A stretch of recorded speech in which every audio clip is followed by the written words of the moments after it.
Hello, I'm in a 2015 Nissan Pathfinder, and today I'm going to show you how to adjust your display language between English, Spanish, or French. That way it'll display whatever you prefer here.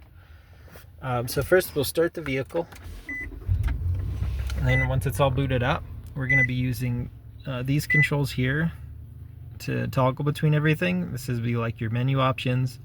These will be your up and down, and then this is an actual button as well to push enter in the back if you need it.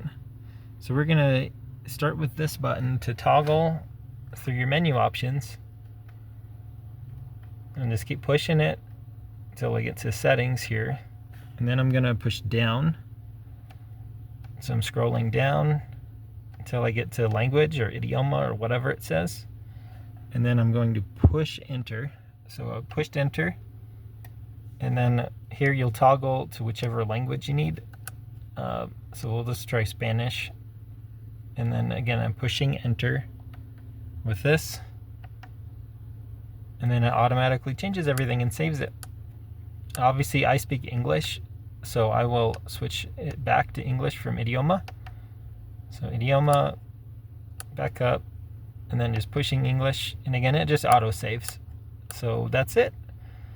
And you could turn the car off or hit the back button, whatever, to get to the main screens. And then, yeah, this was the back button here. I hope that was helpful, and hope you have a wonderful day.